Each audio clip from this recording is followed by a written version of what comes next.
Get off my property.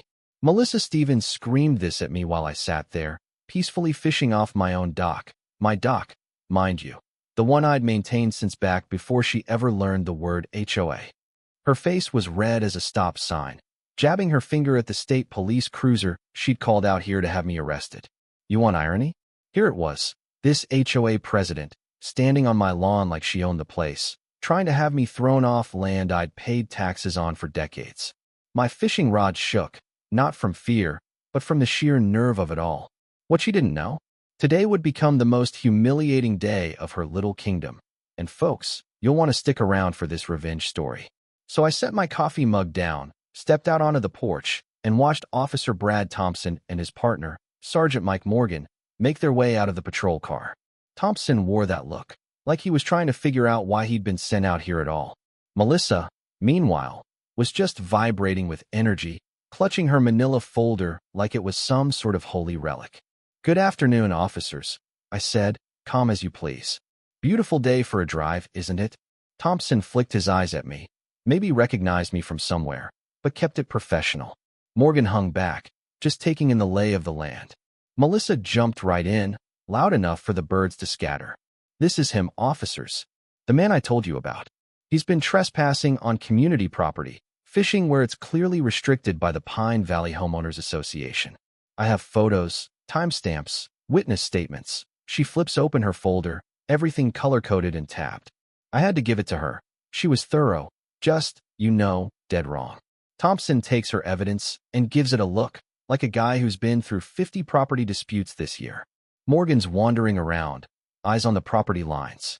Sir, Thompson says, these photos show you fishing from this dock on several occasions. Mrs. Stevens claims this violates Pine Valley HOA regulations. Do you have a response? I leaned on the porch rail, let myself smile just a little. Officer Thompson, I appreciate you coming out. Property rights are important, and I take them seriously. But did Mrs. Stevens mention checking the actual ownership records before calling you out here? Melissa bristled, voice going up a notch. Of course I checked. This is HOA land. Our authority is crystal clear. Morgan finally pipes up. Ma'am, can you clarify which boundaries you're referring to? According to our GPS, this dock's about half a mile from the nearest HOA-managed land. Melissa's face, already red, went from sunset to full-on fire engine. She yanked out a hand-drawn map, all colored lines and notes. These are the community boundaries from our charter. It's all here. Thompson looks at her map, then glances at my property markers. He keeps his game face on, but he's seeing what's really going on. Morgan has drifted closer to the dock, and I'm guessing he's noticed what's posted by the fence. Thompson holds up Melissa's map. Mrs. Stevens, do you have official surveyor documents or county records? This appears to be informal. Melissa's voice is high and sharp. I don't need surveyor documentation. I'm the HOA president. I know what's what. That's when I decided to tip the scales. Officers, if it helps, I'll grab my deed and the permits from the county office. We keep it all pretty organized around here. Thompson nods. He'd love to see some actual paperwork for once. Morgan watches me head inside. I take my time, picking out the deed and, just for fun, my folder of correspondence with the county about land use. When I come back, Melissa's still preaching to Morgan about community standards, like she's reading from a playbook. I hand the paperwork to Thompson. Been in the family 20 years, boundaries marked, all activities within private land. Melissa peeks over his shoulder, and for a second, her confidence wavers. But instead of backing off, she digs in deeper. Even if it's technically private property, recreational activities set a precedent. HOA standards matter. I have a responsibility here. Thompson and Morgan exchange a look only partners get. Like, here we go again. Thompson finally addresses me. Sir, your documentation's in order. You're within your rights to fish here. He turns to Melissa. This isn't really a police matter, Mrs. Stevens. If you have concerns about community standards, that's something for the HOA. But Melissa's not done. She snaps open her folder, lines up her paperwork like she can summon new facts by organizing them better. I'm escalating this to our council. The planning office will hear from us. As she paces, making calls, her anger fades into something like bewilderment. The officers walk the property line one last time, low voices, double-checking everything. Melissa finally turns to me, gathering her papers. This isn't over, she spits. Emergency meeting, tomorrow night. Full legal representation. As the cops pull out, Morgan gives me a quiet nod. Nice property. Very peaceful. There's a weight to it, like he knows this story isn't done. Melissa glares at me, says, "Nobody just has documents ready like that. I'll find out what you're hiding." And then she's gone. That night, the phone rings. Rachel Bennett, Pine Valley's HOA secretary, on my porch the next morning. Nervous, holding a formal notice. "Mrs. Stevens asked me to deliver this. Emergency meeting, tomorrow evening." I invite her in. She's caught between her loyalty to Melissa and what she's seen herself. We make small talk, but I ask, "Did you ever check the actual property records?" Rachel hesitates. Melissa handles all the legal stuff.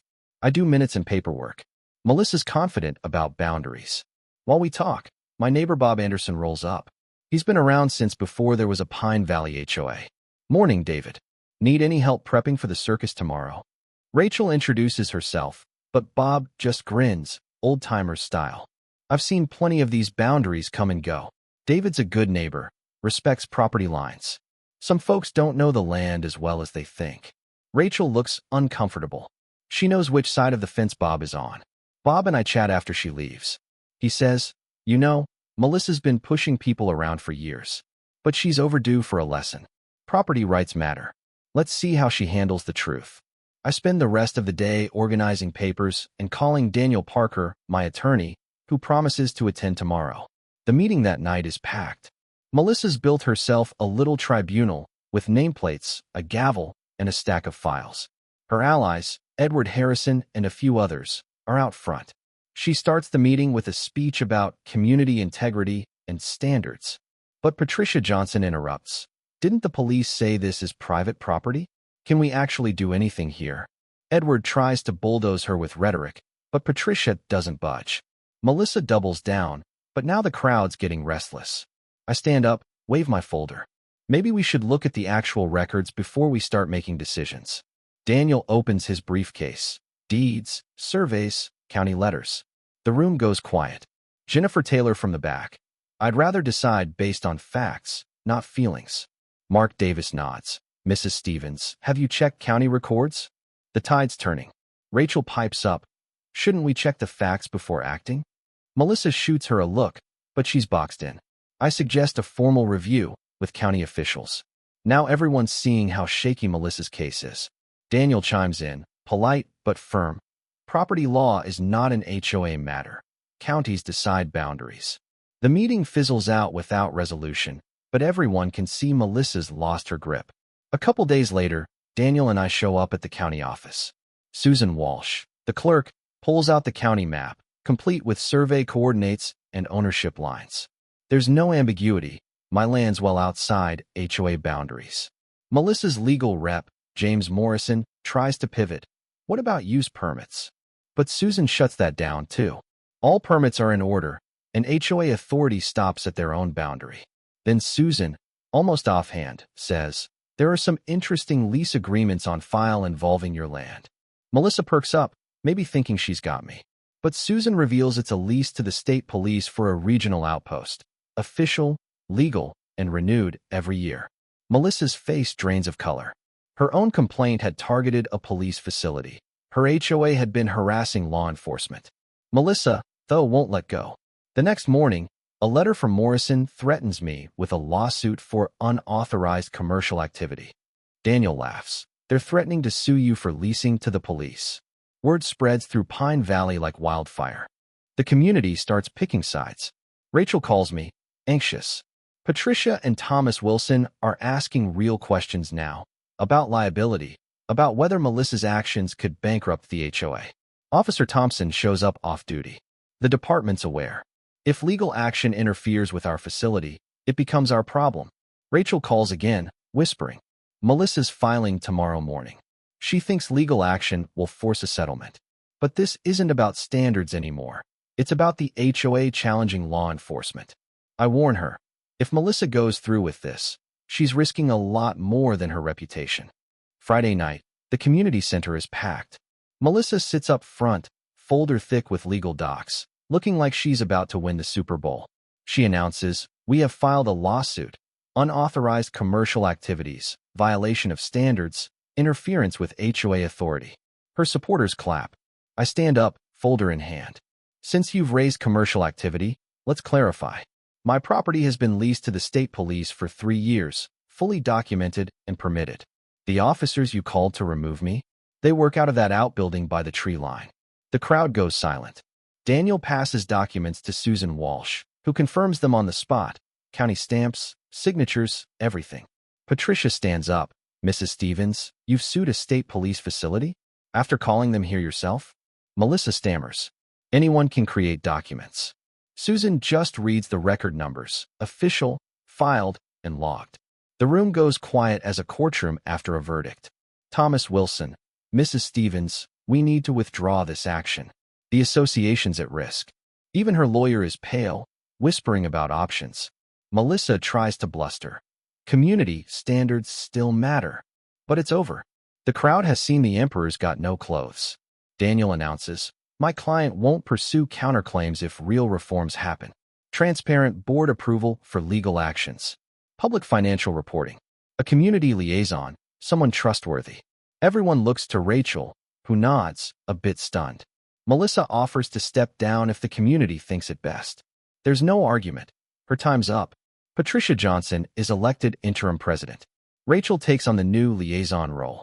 Thomas Wilson heads a financial review committee. The aftermath? The association reforms, new checks and balances, real transparency. 6 months later, I'm fishing on my dock again, coffee in hand, the HOA running smoothly for once. Rachel's communication fixes little issues before they become wars. Patricia's town halls and open books become the new normal. The police outpost is now a source of pride, with regular community meetings and an emergency center in the old outbuilding. Even Edward Harrison, Melissa's biggest cheerleader, embraces the new order. He's on the standards committee, helping, not harassing. Melissa, meanwhile, takes a job in another county, quietly disappearing from the local radar. The story of Pine Valley becomes a model. Law schools and property groups talk about it as the case that shows why transparency and proper boundaries matter. Residents get real orientation, real say in their community, and the association never tries this power grab again.